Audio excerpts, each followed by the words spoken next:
তাহলে দুটি সংখ্যা আছে, দুটি সংখ্যার তৃতীয় একটি সংখ্যা থেকে, তৃতীয় সংখ্যাটি থেকে, তাহলে আমরা ধরলাম তৃতীয় সংখ্যা হচ্ছে কত 100, এখন বুঝছেন 100, যথাক্রমে 40%, 40টা হচ্ছে প্রথম সংখ্যা আর 25% কম যেটা এটা দ্বিতীয় সংখ্যা। তাইলে এখানে প্রথম সংখ্যা কত হবে, প্রথম সংখ্যা হচ্ছে 40% কম, তার মানে 60%। ওকে, আচ্ছা এরপরে আসেন আপনার দ্বিতীয় সংখ্যা, তাহলে দ্বিতীয় সংখ্যা হচ্ছে আপনার 25% কম, তাইলে হচ্ছে 75।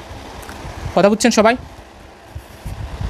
এখন কি বলছে, প্রথম সংখ্যাটি দ্বিতীয় সংখ্যাটির তুলনায় শতকরা কত শতাংশ ছোটো, তাইলে কত ছোটো আমরা দেখি, তাইলে কত কম যদি আমরা দেখি তাহলে হচ্ছে 75 থেকে আমরা বিয়োগ দিব কত 60, তাহলে কত 15 না, 15 কম।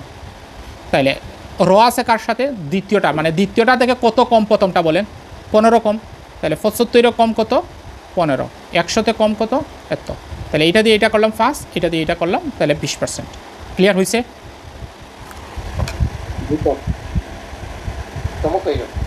ওকে, এখন দেখেন এই প্রশ্নটা ঘুরাতে পারতো কীরকম, যদি আপনাকে এখানে কম না বলে বলতো প্রথম সংখ্যাটি দ্বিতীয় সংখ্যার শতকরা কত অংশ, তখন আমরা কি করতাম, দ্বিতীয় সংখ্যাটা 75 বসাইতাম, প্রথম সংখ্যা 60 বসাইয়া 100 দ্বারা গুণ করতাম।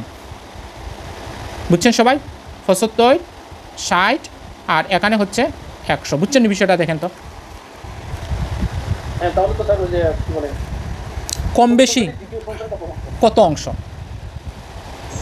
জি যদি আপনাকে আমি 1 নম্বরে লিখি, আমি লিখলাম হচ্ছে প্রথম সংখ্যাটি দ্বিতীয় সংখ্যাটির লিখেন সবাই তুলনায় কত ছোটো, এটা একটা বিষয়। ছোটো বললে আমরা কি করতাম, আগে আমরা কি করতাম 75 রয়ের সাথে আছে 75 বসাইলাম, কত ছোটো, একটা 60 আর একটা 75, ছোটো হচ্ছে 15, তাই না, উপরে 15 দিয়ে 100 দিয়ে গুণ করতাম, হয়তো 20%, এটা একটা বিষয়। যদি আপনাকে আবার বলতো যে প্রথম